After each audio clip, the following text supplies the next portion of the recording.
Top quality और consistent performance के लिए सिर्फ सिल्वर पंप्स। टॉप क्वालिटी और कंसिस्टेंट परफॉर्मेंस के लिए सिर्फ सिल्वर पंप्स, नाम याद रखना।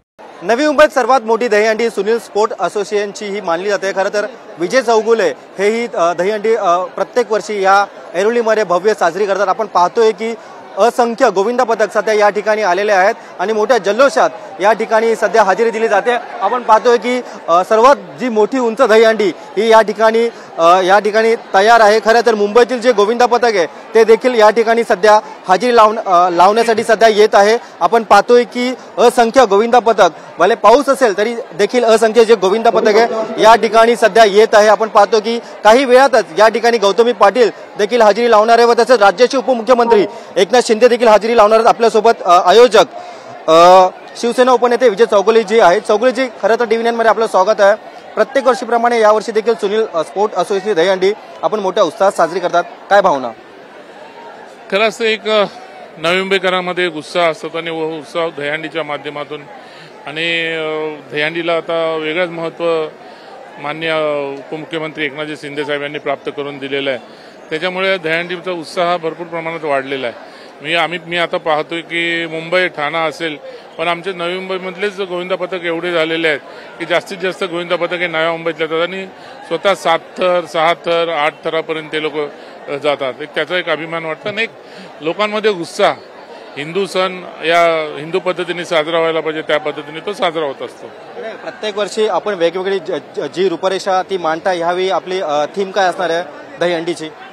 यावेळेस आमची दहीहंडीची थीम एकच आहे की दहीहंडीच्या लोकांना ज्या टीम्स आहेत त्यांना चालना देणे, त्यांना उत्साहित त्यांना प्रमोट करणे आणि जोरात मध्ये जास्तीत जास्त ताकदीने लोकांनी हिंदू सण साजरे करायला पाहिजे, हा आमचा मानस। आणि आपण पाहतोय की उपमुख्यमंत्री देखील हजेरी लावणार आहे, गौतमी पाटील देखील येणार, त्याबाबत काय सांगाल? दरवर्षी कोणी ना कोणी चांगले आमचे इथे नट येतच असतात। आता 3 नट येऊन गेल्या, आता मानसी नाईक आहे, त्याच्यानंतर अगोदर सोनाली कुलकर्णी येऊन गेले, आता मला वाटतं गौतमी पाटील आहे, त्याच्यानंतर चांगला यंग गायक आपला संजू राठोड तो आहे। चांगलेच लोक येतात। सर्वात जास्त आनंद येतो तर आमचे माननीय DCM एकनाथ शिंदे साहेब येतात, आमचे खासदार येतात, त्याच्यामुळे आम्हाला जास्त आनंद मिळतो। नक्की सर्वात मोठी हंडी ही मानली जाते। या हंडीसाठी आपण पाहतोय की ठाण्याचे खासदार नरेश म्हस्के देखील उपस्थित आहे। सर, खरं तर टीव्ही 9 मध्ये स्वागत आहे। सकाळपासून आम्ही पाहतोय की वेगवेगळ्या दहीहंडींना आपण हजेरी लावताय, आता नवी मुंबईत देखील आपण आलेला आहात, काय भावना? हा गोविंदाचा जो उत्सव आहे, हा उत्साह आहे। या गोविंदाला जो महोत्सवाचं रूप जे आमचे सर्व पदाधिकारी कार्यकर्ते देत असतात आणि गोविंदांना शुभेच्छा देण्याकरता आम्ही सर्वजण या उत्साहामध्ये सहभागी होण्यासाठी येत असतो। खरं तर काही जे गोविंदा पथक आहे ते देखील घाई देखील करतात आहे। एक मुंबईमध्ये एका गोविंदाचा मृत्यू देखील झालेला आहे, तर गोविंदा पथकांना आपण काही आव्हान कराल का? गोविंदा पथकांना माझं आव्हान एवढंच असेल की आपल्याला जर शक्य असेल तेवढंच आपण थर लावा।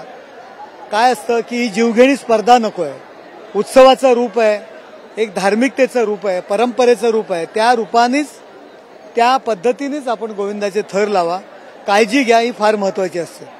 खरं तर आपले जे नेते आहेत, माजी मुख्यमंत्री सध्याचे उपमुख्यमंत्री यांना थेट गणेश नाईकांनी असं म्हटलंय की लॉटरी लागल्यामुळे मुख्यमंत्री झाले, काय उत्तर द्याल त्यांना? काय झालंय की गणेश नाईकांचं मला तरी असं वाटतं की वय झालेलं आहे आणि ते वय झाल्यामुळे अशा पद्धतीच्या त्या बोलतायत। वास्तविक ते नेते आहेत, त्यांनी बोलायला नाही पाहिजे। मला त्यांना एवढंच सांगायचं आहे की तुम्ही पूर्वी वनवासात गेला होतात, एकनाथ शिंदे हे कायम विजय प्राप्त झालेला आहे त्यांनी, आणि आज आपण जे मंत्रिपदावर आहात, मी खासदार असून जबाबदारीने बोलतोय, ते महायुतीचे आमचे नेते आहेत की शिंदे साहेबांनी जर ती डेअरिंग केली नसती, शिंदे साहेबांनी 40 आमदार घेऊन महायुतीची सत्ता आणली नसती तर गणेश नाईक कधीच मंत्री नसते। आज जी सत्ता आलेली आहे ते एकनाथ शिंदेंनी जी मेहनत केलेली आहे, एकनाथ शिंदेंनी जी प्रचंड मेहनत मुख्यमंत्री असताना 2.5 वर्ष जी केलेली आहे, त्याच्या जीवावर हे सगळे आमदार झालेले आहेत, हे सगळे मंत्री झालेले आहेत। आणि जर सत्तेतनं बाहेर पडून महायुतीची सत्ता आणण्याची जी डेअरिंग आहे ना, ती एकनाथ शिंदेंनी केलेली आहे, म्हणून आपण मंत्री आहात। मला नाईक साहेब मोठे आहेत, वयाने जास्त मोठे आहेत, त्यांना मला काही बोलणं उचित वाटत नाही, पण तो महायुतीच्या नेत्यांना माझी विनंती आहे की अशा पद्धतीने जर वक्तव्य अशी लोक करत असतील तर आपण कृपया त्यांना समज द्यावी. आज खासदार म्हणून मी हे वक्तव्य करतोय, उद्या सर्वसाधारण कार्यकर्ता ह्याला रिॲक्ट होऊ शकतो आणि महायुतीमध्ये खोडा येऊ शकतो. धन्यवाद. खरं तर हे आपल्यासोबत होते खासदार नरेश म्हस्के यांचं असं म्हणणं आहे की एकनाथ शिंदेंनी डेअरिंग केल्यामुळे ही सत्ता आज आलेली आहे. आम्ही त्यांना जास्त बोलणार नाही कारण की ते वयस्कर नेते आहे, असा टोला देखील गणेश नाईकांना खासदार नरेश म्हस्के यांनी लगावलेला आहे. कॅमेरा पर्सन रोशन गायकवाडसह मी रवी खरात, TV9 मराठी, ऐरोली, नवी मुंबई.